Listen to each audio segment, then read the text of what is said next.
Welcome back to Word Blindness, Dyslexia Exposed. I'm here with my co-host, Brent Sopel. How are you? Oh, I am so excited for this one. I've been waiting for weeks. I cannot wait to find out college sex life and how hot the girls are. Okay. Well, so we probably will touch on that, even though I am we will. Okay. Well, so I want to introduce Montgomery Hahn and Bradley Deblitz to the show. How are you guys? I am good, Mother. Bradley, what is that in your hand? Just a wave. Oh, no, the sun shined through, so it looked like you had your hand taped up. I thought it was a tough bar fight last night. Beautiful. Juliet, why don't you give the details to this amazing listeners? Who is Casper the Ghost and Bradley here? I will. So Montgomery, obviously our last names match. This is my son that we talk about word blindness a lot. He is a freshman at Newberry College playing soccer. Not a real sport. Finished his first semester. And then we have my nephew, one of my favorite humans as well, Bradley Deblitz, who is a freshman at Tennessee. So what we're really excited about is, there's so many things, because on Word Blindness, we talk a lot about the 5Ds, and we have two individuals here. We're all dyslexic here. Not all of us have all the 5Ds. Some of us have a little bit more of the 5Ds. The two men on the bottom of the screen, Montgomery and Brent, have more 5Ds than Bradley and I do. And to give Bradley and Montgomery... You're more retarded like me. You're all retarded. Yeah, perfect. I don't know that we're allowed to say that. I know Penelope said that we were. We're not calling anyone else retarded. They're calling themselves. Let me clarify. I say this every time on the show. I am retarded. I'm not calling anybody else retarded. I am very clearly. Why do you think I get to park in the front space every time I go shopping? Okay. So as you can see where this is going to go. But... one of the things, and I really appreciate you guys coming on, because we've talked obviously about your journeys. We've talked about both of your journeys. Obviously, we've talked about Montgomery's journey a little bit more, but I think it's really important for the listeners and everyone out there to listen, to hear, and also to kind of relate what it is like, because they hear Brent and I talking about how our dyslexia shows up, but having you guys the first year in college, it's going to be interesting. And we got to give them a little kudos, Juliet. They got up early for us. They did. Yeah, really early. First off, shame on you as a mom, getting him up that early to go work out. It's terrible. Yeah, so I'll give them kudos to both of them. Cute little young boys. Keep them young, sleeping on the couch and going to work out with mom. So cute, right? But it's a lot. This is the first time that I've gotten up at like a responsible hour in like 6-7 months. Hang on. Let's clarify this. What is a responsible hour to you? All right. To me, a responsible hour is like 10:30, 11. To most people, that is ridiculous. But I like my 11:30, 12 sleep. I'm good with it. I just wanted to clarify, because every one of us, if we ask the same question, we're going to get different answers. So I just want to make sure I understood what your responsible hour. Bradley, what's your responsible hour? I'd say I'm the same. I've always loved to sleep. Jesus. My mom always did and told me the same. And I think it's like my favorite thing to do. So as long as I sleep, I will.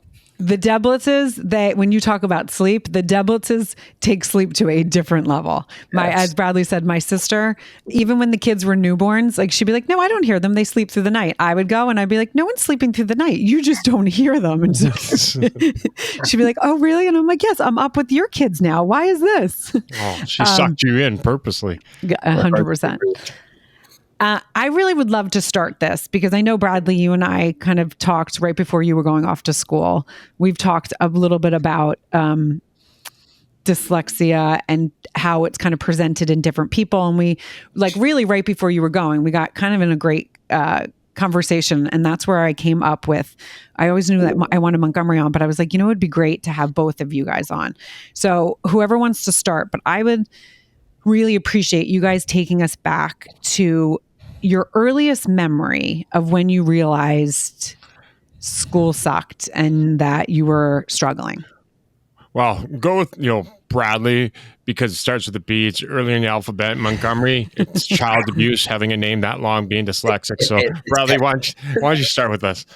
Yeah. I'd like to firstly say that I don't think I could spell Montgomery to this day, and I can't either. My porn names are Lee or TJ, so I don't even spell Brent. Yeah, it's not gonna happen. But no, I think it was. I remember complaining to my mom. It was kindergarten. I was old for my grade, so I was like 6. And I remember sitting in her and my dad's bed, and we were going through it was when they were determining your reading level, and everyone was splitting up, and I think I was on the lower end, and we were going through the book, and I just I couldn't really read it at all, and I described what I was feeling to my mom. I was telling her, the words, others were moving around, I think is how I described it. And that was my first memory of struggling with reading, because, you're in kindergarten, so you're reading maybe once a week, and you have that assignment. And I think me and my mom just really didn't do it, but she ended up taking me to the eye doctor. That was first grade, and I got these prescription glasses that had different color lenses. It was a whole thing. They had different color lenses. At first, I had just almost like a sheet. It was like a see-through sheet that I would put over the page and use that to read. And then we upgraded to the glasses, which made me look like I was walking around with blacked out glasses, because it was dark purple and dark blue in the other lens. And it worked it really actually helped me. But the paper helped you, or the glasses helped you?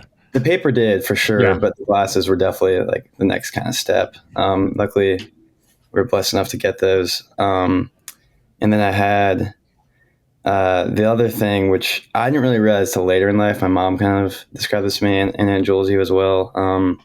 I really struggled with tying my shoes.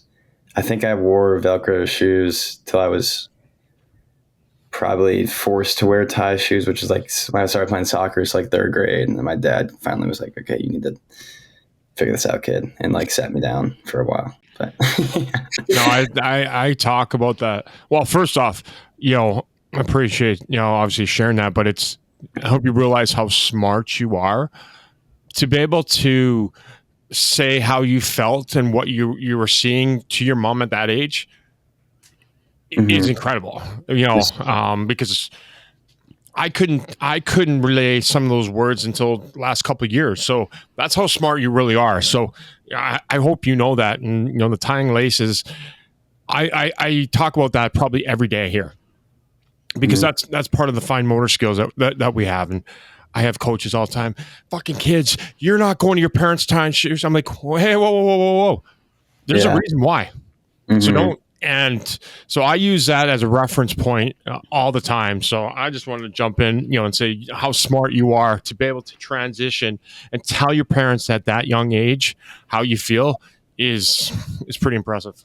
Yes, sir. Thank you. Yeah, Bradley has always been Montgomery as well, but Bradley definitely expressed. That is one thing that my sister and I are very lucky with all of our kids, that they would kind of come and say, "This doesn't feel right." And which helps you as a parent. And I do remember, because your mom called me, and I remember us going through it, and it was before we were going through some of the stuff with Montgomery. So I want to kind of throw it to you, Montgomery, because I know your experience is different. But when do you remember? And it might even have been before school. You might, there might have been something where you realized. He's a soccer player, so don't throw anything. Make sure you roll it to him. So my first experience, I had kind of a lot of experience, but the one I remember the most, I think it was first grade. And I remember there's always it was like an A to Z reading thing. It was always the A books were the easiest books. Those are the super easy ones to read. And the teacher wanted you by the end of the year to go to be 5 or 6 levels above where you were. And I remember I'm like, all right, I'm on the A book, barely read the A book. And then it just stuck the entire year. I just could barely read the A book. I was like, oh, fuck. This is what's going on? A little first grader, all my friends, they're reading, they're starting to go up in levels with books, and I'm just not going up. And I was like, this is a little weird kind of and then also I remember just the level, I have terrible handwriting as well, but I just couldn't read my handwriting. Still to this day, I can't. But like, I couldn't read. But preface why? I have terrible handwriting. I'm dysgraphic. There you go. There you go. That's a big reason why I'm dysgraphic. Yeah. And I rush everything I write, but in my mind, I can't slow it down. But back to like the book, it's like I just couldn't read. I just could not read it. Like I don't think I got through one book without anyone reading it to me. Like that was probably my first memory. But do you remember your dysgraphia or your dyslexia? Like, do you have memories with your dysgraphia? If you can take us through that a little bit. Or, Juliet, you just talked about the dysgraphia, your dysgraphia. Well, yeah, and I will go into it because this is what's so interesting because Montgomery, like handwriting, Brent, you're the same with the handwriting. So that's how I always anticipated that's what dysgraphia was, right. with my dad. So Montgomery, like if you can remember in school, like your first memory of realizing like that, that you were struggling there. Yes. Yeah. The first memory I have, with being dysgraphic is way more than me being dyslexic with the reading and everything. Cause I remember, this like very like vividly, but I remember we had like a writing assignment and it was on like, I don't know, because all of us are obviously dyslexic here, but mainly for Bradley. Do you remember like the lines? It was like a super thick line, and then a dotted line, and they wanted so they were trying to get me to write on that and like fit it in there because my handwriting's like, if I write an M, it's massive. Like it's just I'm filling up the whole page with my name. And they kept trying to get me to write in the little thing, and I would go over, and not only was I going over and under it, it was all just fucking bunched up. I just couldn't read it, and I couldn't form the letters I wanted to write, and I'm like, it was so frustrating. Like I just remember coming home and being like, I just can't write. Like I never ever, I still can't read my handwriting. Probably will never be able to, but. It's just, I remember as a little first grader, like I was like, this just fucking sucks. Like I just can't like write. Mm-hmm. Well, and this is because Brent and I have talked about this a number of times, Bradley and Montgomery, when you guys were little, I remember the first time we had you together and you were sitting side by side. And I always had to cut Montgomery's food up like really, really small because he would choke. And we were sitting with your mom and your mom was like, and she would giving you like these giant chunks. And I was like, oh my God, he's going to choke. She's like, he's not going to choke. What are you talking about? And she put like something on Montgomery's, on his high chair, and he didn't use his pincher. So now we know that's a very early sign of dysgraphia. But when we were parents early, we didn't know that. He would literally take a whole hand. And I remember your mom going, what's he doing? And I was like, he's eating. And she's like, oh my God, he's going to choke. And I was like, well, that's what I said to you. Why did you give him so much? And he literally like fisted and then shoved the food in his mouth and then would choke because he couldn't take little pieces. And if you guys remember when you were little, Bradley, we talked about this with like the toys. Like you would have like all your cars lined up and all of the like the Star Wars stuff. The heads of the characters and the hands of the characters were always on mine, and they were never on Montgomery's. You ripped them off? Yeah. Are we talking some dominatrix here, or what, is this how we work? This is just how we work. Like just heads off, foot's off. Like I remember with the Legos, like Bradley would have his perfect little like battleship where it's perfect, and just my shit was just fucking everywhere. I'm just building random things that are just like just out. Oh, so Elizabeth, there you go. Here's my little drawing. I draw this is the garage in a car. She had this thing straight angled and door was open. I'm like, oh. Here's the traffic, and here's a normal person. Hers, I'm like, she's like, I can't draw. I'm like, you can't draw. This thing is fucking magnificent. This is going to the fucking art gallery. This is how I describe it. So Montgomery, you and I are the same way. Yeah. Yeah, I remember I was never like mad or upset. I was just so confused of why he did it. I never like understood why he would do it, but he would always do it. And so you would always... Yeah, you would always say, like, Aunt Jules, please don't let him touch my Star Wars. It was like, I don't know, he had like a fixation with it. It was cool. Well, it's funny how you said that right there. You were never mad. You just didn't understand. Yeah, exactly. Yeah. And I think that's probably the biggest, the podcast, that we talk about. And yes, do I laugh and joke? And yes, do I make fun of myself? That's how I get through the day, because of my depression and the negative side of things. But, obviously recently, there's another school shooting. Mm-hmm. And in my mind, is most of those kids are like us, struggling with learning disorders. And you you said something to me that you didn't understand. You weren't mad. Yeah. You just didn't understand. Now, you had some support system, right? Three of these people here you could turn to. Just don't let them touch my Legos. But most of us don't have that support system, and that's why we do what we do, and that's why we talk. So, for you guys to come on, it obviously means a lot for us. Put some context to what we talk about on a weekly basis. But it's always good to hear stories in a different light. Now, so let's go back to college now. So, you got through that. How's that transition been? I'm not talking about parties. I want to know all about that. And the girls, we'll talk about that too. The sex life. But how? Okay, now you're going off topic. Get back on topic. No, that's not on topic. That's been. I told you yesterday. That's number one on the topic. I know you're very excited to live vicariously too. Right, absolutely. I'm grandpa. I'm old. But how has it been transitioning? And I talk about self-esteem. That is the number one for me. So now, how's that education piece, and where are you getting your self-esteem to be able to keep yourselves up and smiling every day and sleeping till 1? Yeah. So I went to a Catholic school my entire life. I had a great support system. Their learning support system there was really good, and they always helped me. High school dropped off a little bit because the school kind of got bigger, and they focused on people who kind of reached out, and I just kind of assimilated, to be honest, at the end of the day. And I was a little nervous. Then college came around. I was a little nervous, with that transition going to a school like Tennessee, which is, massive. Go Orange. Yeah. Go Vols. But, it's been good. I was nervous about the class size and the lecture aspect of it. I had a political science class, which was like, I told Angela about this. It was about like a 250 person lecture. Yeah. And it was just hopeless. Like I knew from day one walking in there, I was like, this is not going to happen. And luckily that was kind of my only lecture.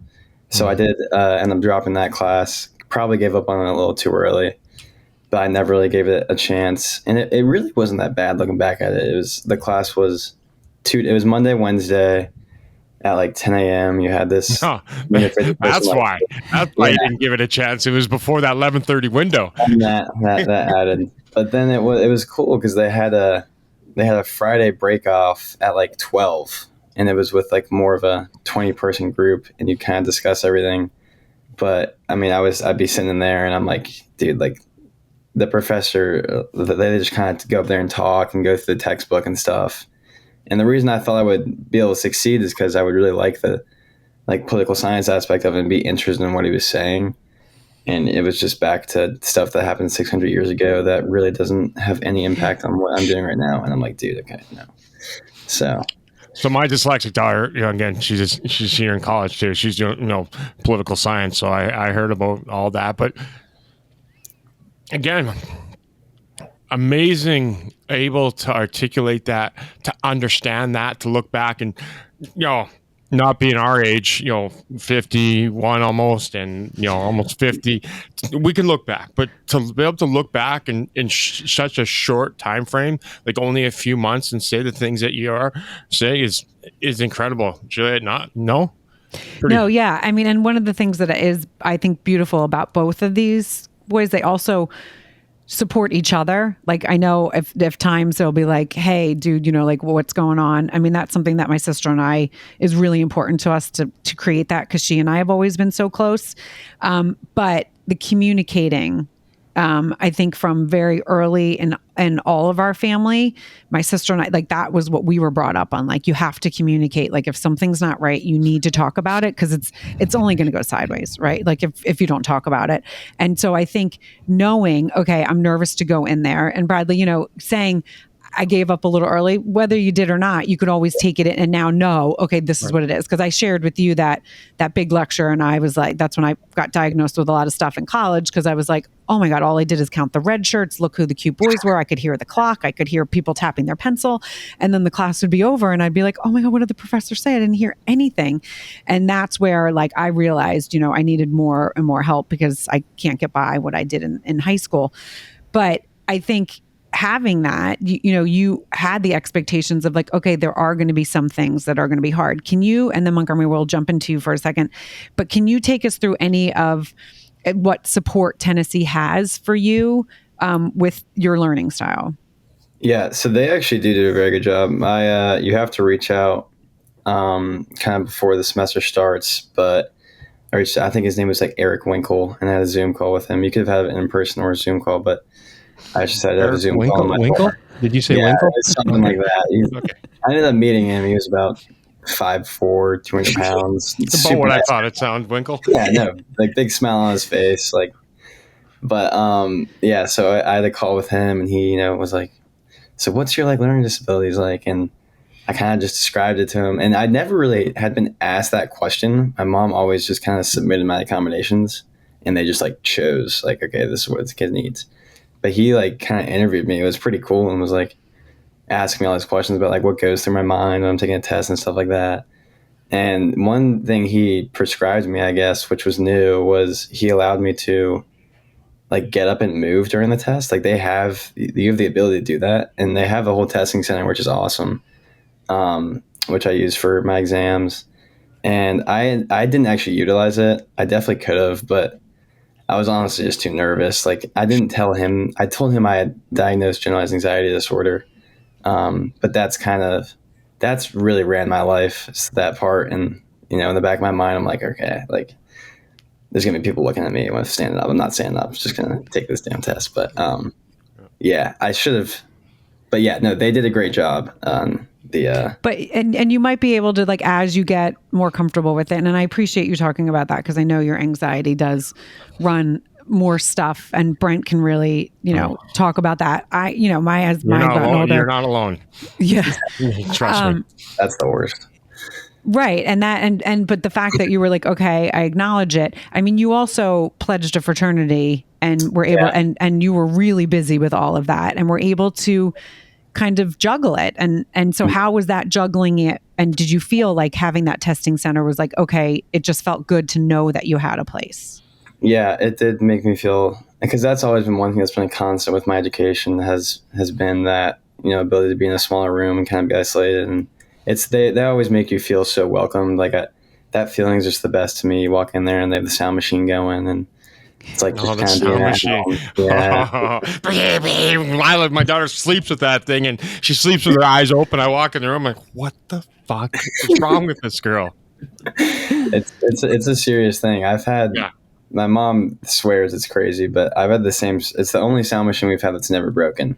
Yeah, we have. It's like an old-timey one, and they had the same one at Tennessee. So I walked in, and I was like, wow. Yeah, dude, this is pretty awesome. So yeah, that's awesome. Yeah. How big is the testing center? And can anybody use it at any time, or is it scheduled, or how does that work? So he asked me all these questions. He was like, I can get you these this semester, but I'm gonna need like an accommodation report for the rest of the 4 years. So my mom just sent it over, and now I have it for all 4 years. It was super easy. Awesome. Looking back at it, actually, my high school made it way more difficult than it needed to be. Mm-hmm. But why do you think? Why do you think that? They made it at the start. It was like my middle school. It was all through the same diocese. They did a great job. Elementary school did a great job. I had like a private tutor come in like once a week who would teach me Orton Gillingham on my own during like Spanish class, because foreign language and dyslexia just doesn't really click. I always say I can't do the first language. Would you want me to do a second one? How does that work? That was my joke. But yeah, and then we had, towards my junior year, we brought in this new principal. And she's been changing everything. Luckily, I kind of got this year. Now I heard about her. Zachary, yeah, she proposed an idea to the PTO that my mom is not she's writing a letter about that people with accommodations should not be able to take honors or AP classes and should just be in the like regular classes, which these classes are nothing compared to the honors classes. And some of these kids work 10 times harder than the kids that are placed in them just because they don't have these accommodations. And she's kind of, I thought she was super nice, but the fact that she brought that up was just like, yeah. Zachary told me a couple of things. Really I said to your mom, does she need me to come down and I'll come make down. a visit? The two of us can come down and make a visit. I'll come down. And she wants to join this Catholic school system with one other school from Indiana. I guess her reasoning, or what my mom was just saying, is she's just super like faith driven. Another thing she's changed is we have mass once a week now, and she changed the uniforms. But I like that's. I mean, you got to separate church and state to an extent, and we've been. I mean, the school's done great up to this point. Like, and they just brought in this new principal who's changing everything up. But luckily, I'm not there anymore, so we'll see. Right. Thank you, Bradley, for sharing that, because I think it also gives people an idea, because there's so many things that people don't understand in this world. Montgomery, I'm going to throw it to you now, and to kind of also, and you can start back on like when we were starting to look at schools and what Newberry has to offer, but just kind of like, you can touch on Southport, or however you want to kind of take that question, but like how you've gotten by, you think, with everything, and like how the first semester of college and like kind of maybe the tools that you brought from some of your education at Southport maybe helped or didn't help. I think the first semester for me went like pretty easy. There was like moments that were hard. I needed to like lock in and like actually get work done, but like I don't really think any of the work was too hard. But still, to like an extent, I can sort of get by just trying to charm the teacher. But like that's always what I would do in high school. That's the only way I passed. No studying, barely doing any of the work through my 4 years of high school. Just getting a relationship with all the teachers, and then just like kind of using me having learning disabilities as like the biggest tool. Which it worked. But that shit backfired very hard in college, and I can't do that shit anymore. I tried multiple times and got told that I actually need to do the work, and that they will. I like the school too, because they're not just like fuck off. Like yeah, are they being assholes about it? Or are they being respectful of it? They're being so nice, which is also so annoying. Like, I want a reason to get pissed. Like, fuck you guys. Like, you're not letting me do this. But I'm like, you guys are so nice. Like, my English teacher. I really struggle in English, which I never struggle in. I'm always like high 90s. Like that's my easiest class. Like that's what I'm best at. I had a 77 C+. I mean, I'm happy. I'm extremely happy with that, because that class was so hard. But he's such a good teacher, because because I have dysgraphia, I always just like, if I try writing or I just do this on purpose, it's going to look the same. So I did this shit on purpose, and I'm really polite to him. I'm really nice. I ask him questions. I stay after and ask him stuff, like really just like, this is what you have to do in the beginning. Charm him. Really just charm the Must teacher. Be a Han. Yeah, just like completely, just bullshit. And I gave him an assignment. And later he was like, all right, you did a really good job here, but unfortunately I can't read it, which is totally okay. And he's like, you can use your computer. I'm giving you an extra week for this. Like, I know it's due today, but I'm giving you an extra week. I was like, fuck you. Because, like, so nice. Like a week. Giving me an extra week to do an assignment that I so clearly did not try on. And he gave me high 90s for it, no points off, and really asked me like every day, like, what do I need? It's not like he doesn't try to necessarily teach me on how he teaches. It's like, what do you need? Like Bradley kind of said, it's like, what do you need? And then I'll help you however you need. That's all my teachers in the school. And then Mrs. Henderson, who is just the absolute best. She's helped me in a billion ways with studying, with very like I need a very like schedule, like I'm doing this and this, and that's why here, now that I'm home for 2 months, I'm not doing shit, because I need a schedule. Like I need to have stuff. So she put a complete schedule for me, like you're doing this and this. I would have to do it then, and then would leave my afternoons and nights open for training, practice, stuff like that. So the school's amazing. I love it. Like also my coaches. Like I have to give my coaches a lot of credit because when I initially went to one of the camps and they offered me, before I got offered, my head coach Justin Cook, he asked me, like what do I need from the school, not just from soccer, like what do I need from the school, and then what do I need from him as a coach to help me to be able to pass classes, and throughout the year checking on me, seeing how I'm doing with classes, and then also really kind of like going above and beyond as what a coach, like obviously a coach is going to help their players, but he kind of did the above and beyond for me, really checking on me, really like breaking down plays that because once you get to the next level, it's like it's really like just the patterns, and like I kind of just played, like I never really the patterns like that just not stick, pull me to a side and be like, all right, this, like have me sit down and watch some of the players and then like put me in there, and then I would get it because I was really struggling in the beginning with that, but like everyone in that school just helps me with everything I need, and like all I just need to do is ask. Like that's like just ask, and then they'll go above and beyond. My assistant coach has learning disabilities. How do you feel asking? And, I guess that goes into both of you. Because for me, I won't ask. Like I'll move a house, and because I've been let down so many times, like I'll literally move a whole house myself. I'll put a fridge in my back. I'll put a couch in my back. I'll pick a car. I don't give a fuck. I'm not asking for help. So how is it for you guys to ask for help? For me, I also, as I've been like older, my anxiety has gotten like a lot worse. Like just like it's gotten like really bad. My junior and senior year was like really bad. I had really bad anxiety, so I would try not to ask, but then I would like fuck up on something and I'd be like, all right, like ask. But like I always used to be able to get through stuff on my own, which I'm so used to doing, is just like, all right, I have this assignment. It's like, oh, you can stay for extra help. I'm not fucking staying for extra help. Like it's bullshit. Like I'm just going to do the assignment, how I'm going to do it and get it done. But as like I said, as I've been getting older, more anxiety. But this freshman year of college, it's not bad at all. Like I can ask. I don't feel weird.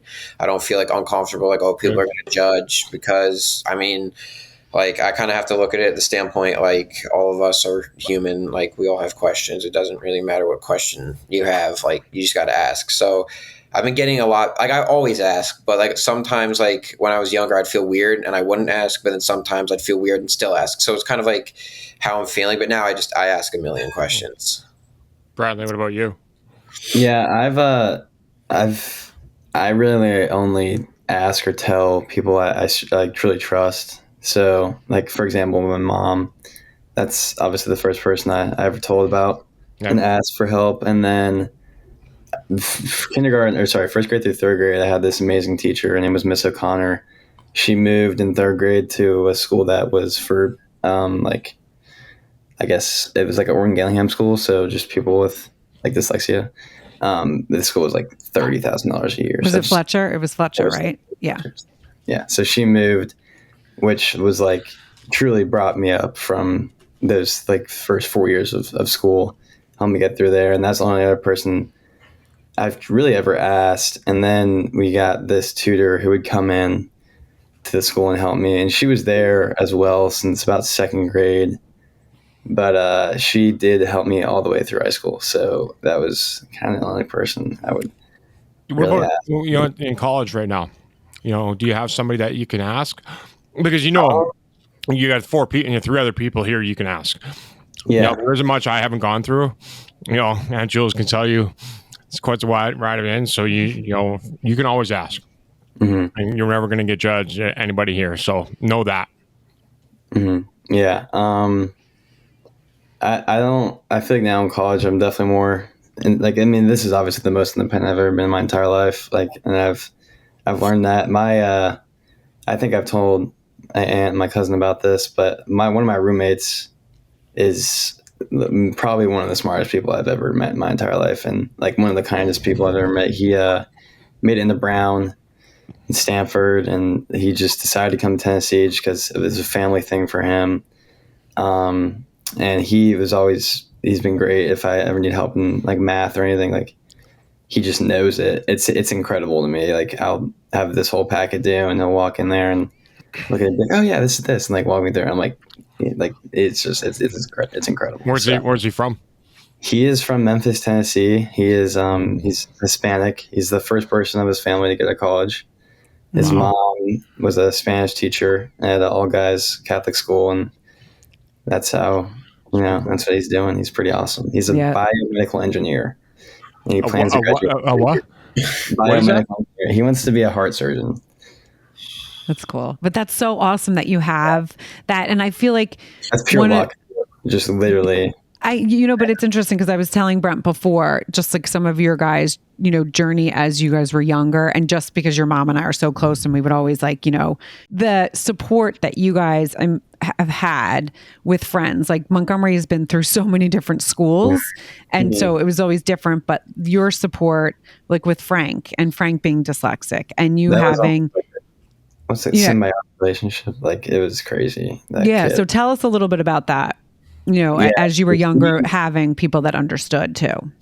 Yeah, we met in preschool, like third grade, just like drawn to each other. Sorry, 3 years old, not third grade. We were 3 years old. And we did everything together. And I'm looking at a picture from right now on my desk, but he ended up going to the school called Fletcher up till third grade, and almost like so then I had to like learn everything by myself, like social skills, like all that stuff, just pretty much redo, because the only people I was friends with at that point in my life was like Montgomery and him. Like that was it. That was like built in, like, I didn't really have to do anything to be friends with these kids. Right. They just liked me, luckily. And then you're so cute. Can I be your friend? And then, so my mom, like, I remember her, like, really vividly remember her being really worried about me, like, making friends. Because obviously, like, I wasn't diagnosed with anxiety, but I was clearly a kid who had anxiety. And luckily it worked out, because I remember I was really into football cards, and, like, everyone else was. So it kind of, lucked out that way. And then in third grade, he came, and the combinations made it so that every single class we had, we were together. We were pretty much all the way together with everything up until 8th grade.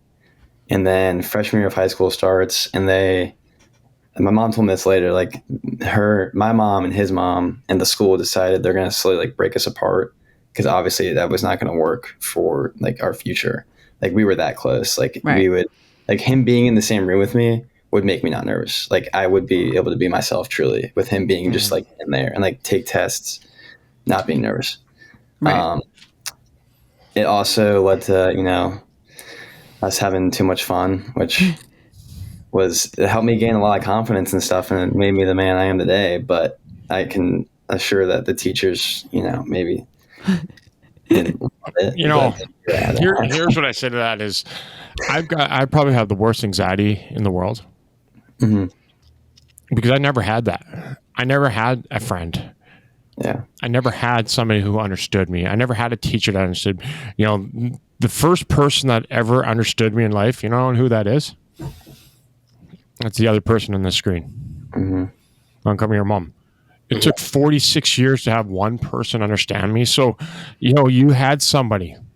Like the anxiety, like I got to be on the ice to coach. I got to be there like an hour early, because Elizabeth's like, well, what the fuck are we going so early? Because I'm so scared of being there and having to see somebody and have to do something, and I'm late. That's my anxiety. I never, I played pro hockey for 18 years. I left with no friends, not one, because I had nobody understood me. So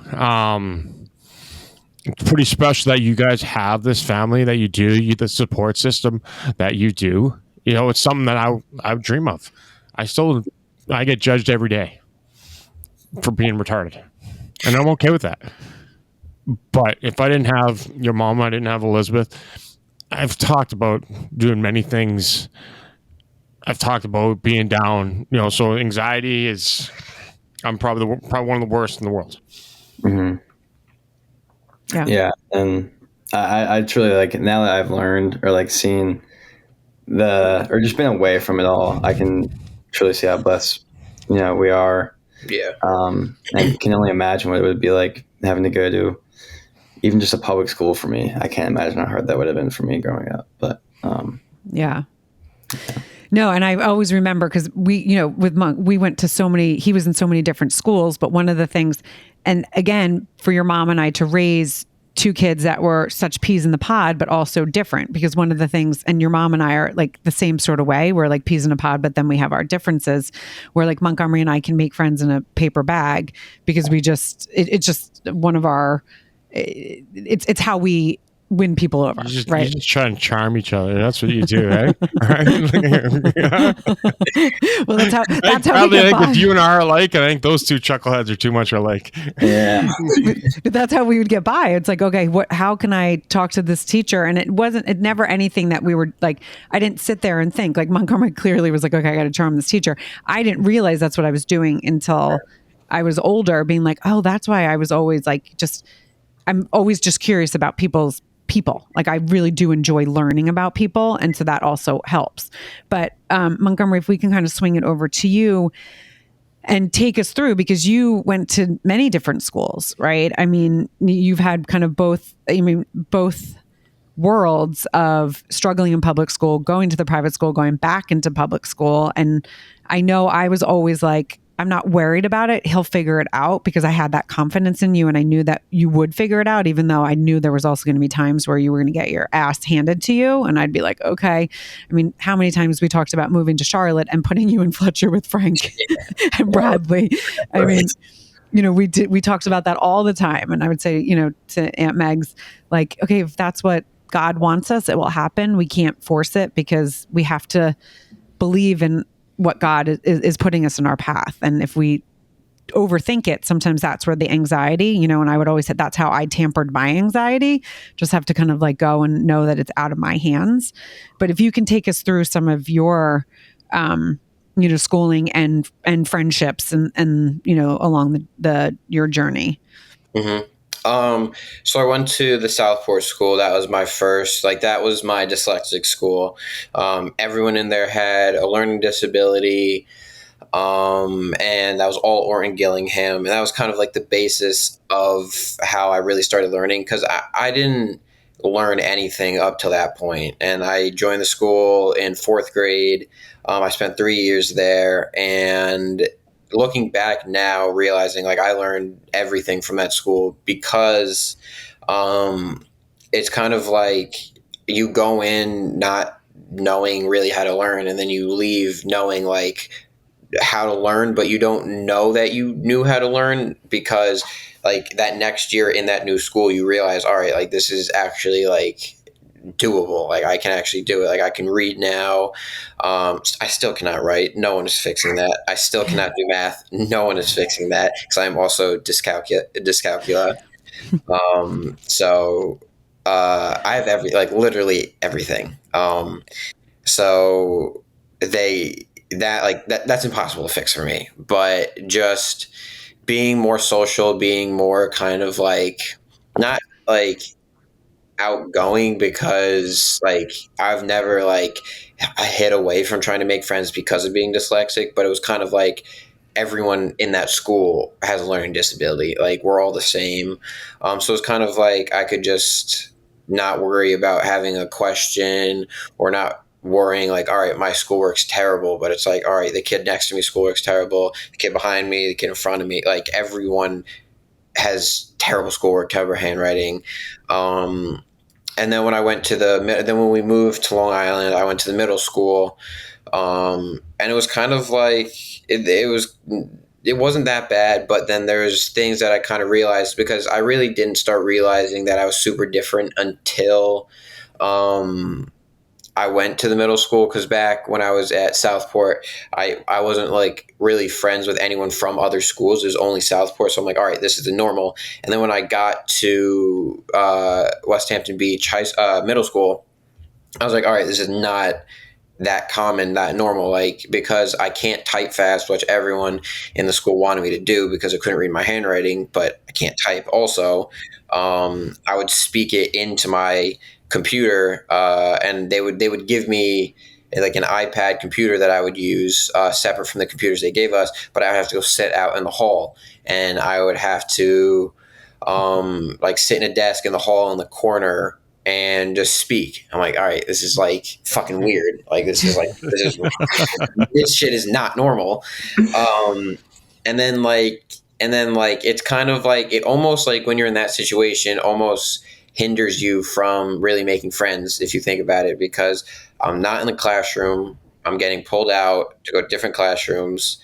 I'm in like the like it is pretty much the kid, like for all the kids who have learning disabilities and stuff, it is like they would just put you all together. And I'm super lucky that a couple of the kids in there happen to be kids that I'm really good friends with, still some of my really good friends today. But it kind of like almost hinders you in a way, because it just happened all the kids that had a lot of friends, a lot of them happened to also have learning disabilities. So I got really, really lucky that some of my really good friends turned out I was with them in middle school that had learning disabilities. But in a way, it's like it almost like in public schools with kids with learning disabilities, I feel like it's so failed, and they do not do a good job at it, because they almost like hide you away from everyone who does not have learning disabilities, and then that hinders you through your entire middle school and high school, which I don't think is right at all. I think they have to do a way better job at doing that, because I'm like the person that can speak about it some of the most, because I was only friends with like a handful of kids, because those are the kids I felt comfortable with. But that's because the kids I was getting put with, they were just sticking me in there, and I just happened to be friends with them. But the kids would act out. The kids would get suspended. The kids would start doing bad things. The kids like would just like get kicked out of school, get suspended all the time. And then I found myself like in that kind of like group where like we would skip class, we wouldn't do our homework, we would, and then I'm like later down, I realized like that I got to get out of this. This is like, I'm not going, like, this is not going to end well. And now really looking back at it, most of those kids that I was with that was doing all those things, they're not doing anything. Like they're kind of like, they like kind of almost failed out of school. Like, and it's like, if I was still on that path, then where would I be? Would I be in college? Would I be playing sports? But it starts with the school. It's not really the kid's fault necessarily, in my opinion. I just think they do a terrible job at helping these kids, because clearly they need help. Clearly they're acting out, and no one's doing anything to help them. And this was the same thing in high school as well. Like I started doing the same things in high school, where I was friends with the kids from middle school, so I started being friends with them in high school because we were put in the same classes. They kind of just threw us to the side. And it was like I would skip class. I failed probably 3 classes, and I was going to have to redo. I was going to have to redo 9th grade, and then I would just wouldn't turn shit in. Like I would show up to school and just not do work, and I would just leave class, and that's what it would be. And then like sophomore year, also it was kind of the same thing, and I had terrible grades. But again, at that point, it's really, really hard to turn that around, because you've been doing this now for 4 years. You've been doing it 7, 8, 9, 10, and then it's not over, but it's like they need to provide more help for the kids, because they just don't do enough, I feel like, in public schools. Because I've been to a bunch of public schools. I went to a private school, and it's just the private school, it just helps more. Like you just get way more help.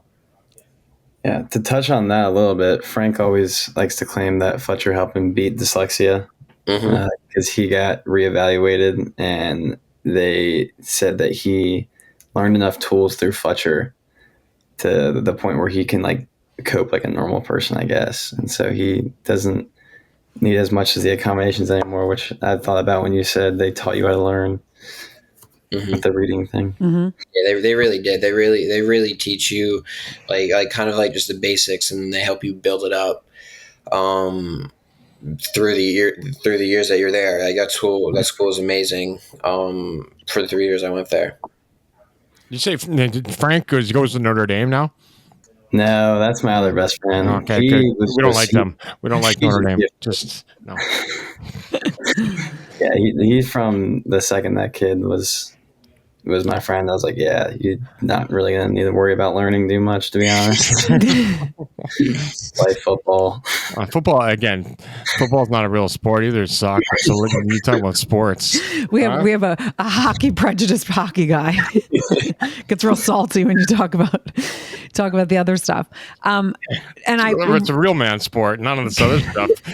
Football, 4 seconds, I'm going to stand there, I'm going to rub your butt, give me that ball, hand it off. I'm going to wear gold chains like I'm the coolest. I'm going to celebrate myself. Then I'm going to head the ball. Then I'm going to flop and roll around when there's nobody 25 feet around me. Somebody decided to maybe almost hit me. Should I keep going?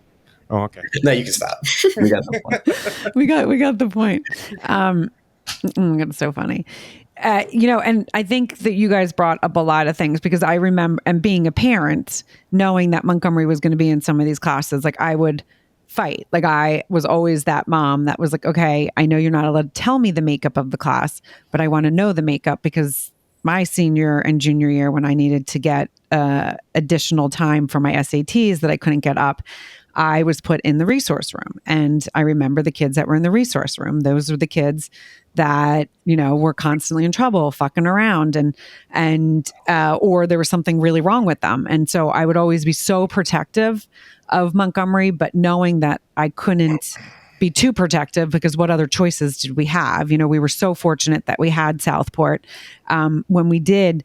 And I do remember, Montgomery, if I'm allowed to share, when you went in, I remember like the third day you came home and you said, Mom, I feel really bad saying this, but there's someone that's worse than me. I'm not the dumbest. And I said, oh, honey, and I just remember my heart being like ripped out. And he's like, someone actually can't read, and she can't read at all. And then we talked about this later, when you realized that you were in her reading group, and that everyone else, even in the school with all learning disabilities, you still were in the lowest reading group. I mean, you brought yourself up, but it is, it's really humbling, right? When you have these skills.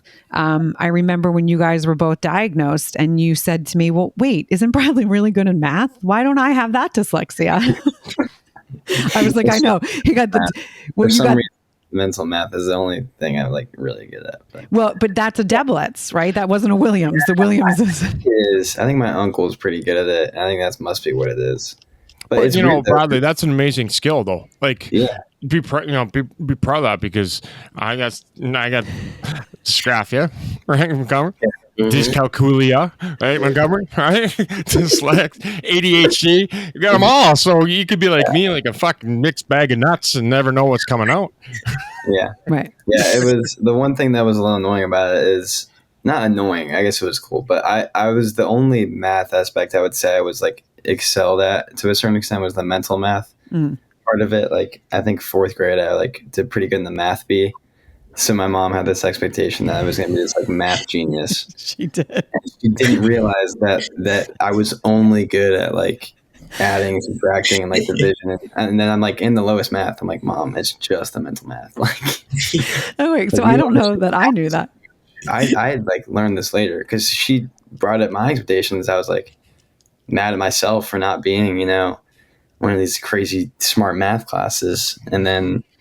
Eventually I just realized that it's really just the mental math, but it's still a pretty cool trick to have. Like it is a cool trick, but you are right. It was like, okay, cause we were so bad in math, your mom and I, that it was like, oh my God, someone like even Penelope will be like, Mom, I'm like just okay at math. Like you're like, you think I'm so good at it. And she's like, I get good grades in math, but like, I'm like, yeah, but you don't understand. Like I don't have a concept of numbers. Like I literally have no concept of numbers. I don't understand like measurements. If someone could say 5 feet and I have to like picture Grammy, or I have like no idea, right? I have to like do that, or like someone says 6 feet, I have to picture like Grammy Uncle David. 5 feet? Yeah. Yeah. And then Uncle David or my dad, 6 feet, right? That's the only way I know anything, but I still would have to like lay them down in my mind to be like, how far is that? Like I can't do any of that. So you're right. When you were a kid, that was your claim of fame. Yeah, no, it was actually pretty crazy. It was weird. In fourth grade, I'll never forget this. We were doing some math lesson, and it was probably some mental math thing. And I told my teacher the way I did it, because she was actually like super cool. This was like a cool teacher, and she was like interested in my brain. Every other teacher just was like, send him to learning sport, and then like I won't worry about him. But she wanted to like, learn what was going on. And I like explained to her how I did it, and she had me like teach the class because I did it in like such a fast way, and I figured this all out like by myself. Like, so this might be random. What the fuck is mental math? I don't know. Like the other day, so I have no clue what you're talking. Well, he can do math facts in his head. Yeah. Right? So I have an 8th grade brother. He's studying for his math final. He's got Wednesday, and my mom made me help him with his math packet. And we were doing like, I think the problem, it was like 26 divided by 52. And he like didn't know how to do that. And to me, that comes very, like I could tell you that in half a second. And so my mom had me like explain how I did it. And like I explained it to him, and it didn't click for him. So I explained it another way that like the school explained it to, and he didn't understand it. But like he did. Okay. That's interesting. The mental math stuff, it's really, I think you're just born with it. Yeah. Yeah, because I don't even remember the numbers that you said. Yeah, like I don't. 26 divided by what? 52. No, but it's so interesting, Bradley, because that is like a strength that you have in there. But as you said, probably as like word problems and all of that stuff got harder, that's where then you started struggling because of your dyslexia. And I just second guessed everything. I would think like when I told y'all 26 divided by 52, I could think it'd be 0.5 or 2 because you could also flip it. And right. then I'd do it right. So then now I would always double check myself with the calculator because we have that. But I used to just do it. No, I'm thoroughly impred, Bradley. Like, Montgomery, fuck you. You and your little soccer. Because you and I are two peas in a pod. Bradley, that's impressive. Yeah, that is fucking impressive. I can't do any math. Like, neither can I. So don't worry. I got Elizabeth. I call her Rain Man because that's my math. I can't do a goddamn thing. Yeah, like, and that's what been why self-esteem is so important for me is obviously I had dyslexia. I didn't get diagnosed probably until I was 32. Yeah, he never even heard that word. I never heard the word dyslexia in my life. And how I got my daughter tested. She was in grade 2. I'm like, so I just thought I was just stupid. Like, I couldn't do math. I couldn't write. I couldn't read. All I could do was play hockey, and that's like. I would not get off the ice because there's nothing else I could do. I couldn't make friends because they all thought it was fucking weird. I talked like a Canadian. They're like, what are you saying? Like, so I had nothing. Yeah. I didn't have a support system, and I didn't have a support system because nobody even knew what it was. The word wasn't even spoken about. Like, I didn't know what that word was. So like when I sit back and listen to both of your stories, it's amazing to me. It's a breath of fresh air. It's pretty spectacular to listen about your skills in your Montgomery. You charming the teacher and getting pissed off because the teacher's too nice back to you because then you can't use your tricks to re-trick the teacher, right? Bradley, how smart and aware you are at such a young age. It really is. I obviously. I make fun of things, but it's pretty spectacular for me to sit back here and to listen to both your stories and how you've gotten where you are and how you've gotten there and how aware you both are. Coming from my side over here, Grandpa, I'm very impressed, by both of you. I appreciate it. I would like to say though, I mean, my final paper for English this semester I wanted to write it on how dyslexia affects your ability to play sports. Because that was always something that really affected me. Yeah. But my English teacher said it was a too narrow topic, so I couldn't write it on that. Would they say too narrow of a topic? Yeah, like she said I wouldn't be able to find enough sources and stuff. Anyways, I had to write it on why social media affects teenagers, which is so lame. Yeah. But no, but that is interesting. And Bradley, I think that's something that you should, because I know that really affected you. Yeah, no, I'm going to write it like junior year. I guess it had to be a broad topic. If you're bored, you should write it now and then go hand it back to your English teacher. Here, not enough resources, right? Yeah. You've got enough resources in your one hand that you could reach out. Here I am. I played pro for 18 years. I'm one of, I think, 1,100 people ever in the world to do what I did. Yeah. No, it's like, the fact that y'all did that is incredible to me. Like, I remember them teaching me, or it'd just be a drill. I wouldn't be able to understand the concept of like a passing drill, and I just wouldn't know how to do it. Like, I could pass the ball, but it'd be run this way and pass this way, and I'd be like, yeah, dude, don't know what you're telling me. Bradley, do you think that because I've talked about this a number of times. Like I was always like, my coaches would always put me first and humiliate me because I would always get it wrong. And then they would scream at me, be like, don't do it like her. And I would just, whatever. But then I would always seem, if I saw someone do it, do you think some of your anxiety, because you were so worried about messing up, got in more of the way than, because yes, you didn't understand the drills because it's like hard to understand a drill. Yeah, for sure. Have you ever thought about, okay. Yeah, the anxiety definitely made it worse, but it would be like the dyslexia would be the reason I wouldn't understand it, and then the anxiety would just make me like continuously think about it. So even if I would see someone do it 8 times, like I'd be the 10th dude in line because I'd always like go to last, which I would never be the 10th best dude, by the way. I'd always be like the best or second best, but I never want to, anyways. So I just keep on second guessing, and then I'd get up to me and I'd still probably mess up. But then I don't know, perform well in the game because I just play soccer. But. Right. So I think I'm the only. So hockey players, we obviously our games are always at night. So we practice in the morning, and everybody in the world, I think every pro hockey player took pregame naps, except for me. Like it'd be a normal day for me if we're on the road in Anaheim. I go to Disneyland, ride rides. People are like, you're so fucking weird. Because the more tired I went to the rink, the less my dyslexia and my ADHD worked. I could play hockey, not think hockey. And what you just said there is you were thinking whatever sport you're playing. In Montgomery, you're thinking it, not just reacting. And that's why in a game you could play, you just played and didn't think it.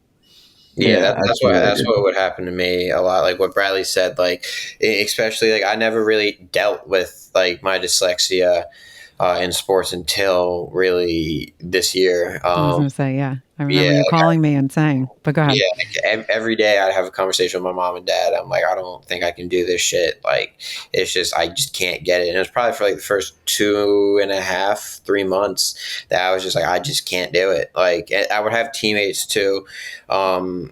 And one of my teammates I know for a fact is dyslexic. But then I'd have like his roommate. He'd be like, "All right, just never go first. Like always, like if we're in the same line, just let me go in front of you so I can show you." Like it's so like he would do that, and like still like I would start getting it, but it's kind of like I started playing better when I would like I just would not listen.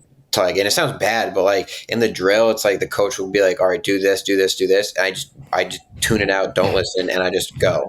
Well, would he? And I bridge this topic all the time, and this is one thing I talk about, daily almost, if not weekly, is we don't learn the same way in the classroom, so we're not going to learn the same way in sports. Yeah. So I always say, Sam drove 10 miles. I don't know what the fuck Sam is. So when the coach would say, "Hey, do this," would he say do this, or would he show you?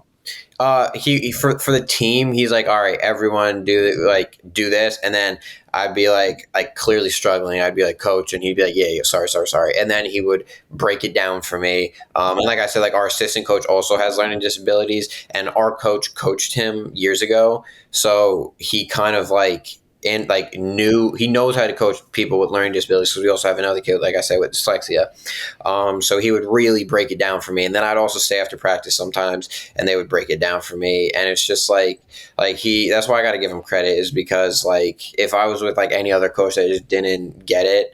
And like it shows that he cares a lot too. Cause I was for the most of the season, I was just barely playing on the developmental team. Like, so it's like for him to like care as much as he did for about a player who's not even playing for his first team, much less barely playing for his second team. Like it shows what a good coach he is by just like really taking the time to show me like what I need to do to improve.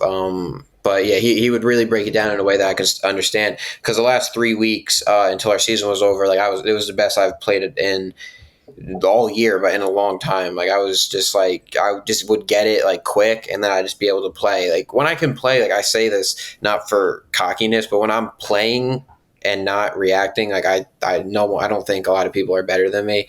Like just like at all. Like even though people are performing better than me now, it's just like if I give it a year or two, it's like once I really get it down, I don't think much people are better than me at all, just because once I really get it and don't need to think about it, my skill is with everyone. It's just my mind is like a lot slower in learning the things I need to learn. So, and it shows that because like it just was not working in the beginning of the year for 3 months. Like it was exactly 3 months of it wasn't even like I had a good practice. Like I would literally fuck up and just play terrible in practice and games for 3 months. So there was no glimpse of hope that I'm like, all right, like I might be fucked. I don't like, maybe I like peaked out.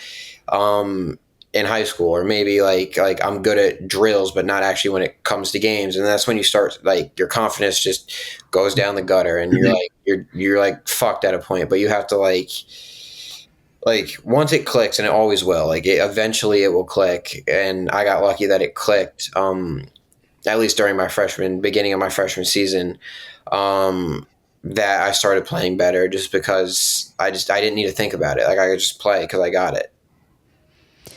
Well, and I think one of the things that is really important lesson for everyone to listen to from both of you guys is asking for help is a really important thing. But that's because you guys also both have confidence, and the confidence came from your home. Even though there might have been times that you wavered, you've gotten the support system from people that understand you, and we've given you the ability to say, you know what, you got to ask. I mean, because Montgomery, I know that there was a couple of times where I was like, okay, you need to go talk to Mrs., to Ashley, when you were doing your accommodations, you're like, no, I'm not going to do this. And then you're like, oh, fuck, I'm going to do it all. Like, it doesn't always feel good, but okay, I have to do it. There's things that you have to do that you need to do to get by. And I think that is a testament to both of you guys that you are like, okay, when it comes down to it, I need to ask for help, whether it's from a parent, whether it's from a friend, you need to talk to someone. And that's a beautiful thing because you guys are both 19-year-old, I'm not going to say men. I was going to say boys, but I guess like man boys. Yes, I said man boys, Brent. It is like the fact, I know even with soccer, Montgomery, you coming home and being like, but that also is the programming that you're at. You did homework. You were like, you know what? I want to ask the coach. They know that you're going to ask, right? You're not going to go away because you believe in yourself and you know that you have something more to offer. And so you know that you need to be the advocate for yourself. And that's one of the things, with word blindness and the Sopel Foundation that we really are trying to instill in people is getting that confidence for kids, at a young age, developing it, even if it's a little bit, that they can hold on to that. Whether it's a friend that gives it to them, whether it's a parent, whether it's, innately in them, whether it's a teacher, having that confidence can get you so far in life. And sometimes it can just be that. It's definitely one of the most important things through my development. Yeah. No, again, for you both to get out of bed early to join us. Montgomery, thanks for doing your hair. I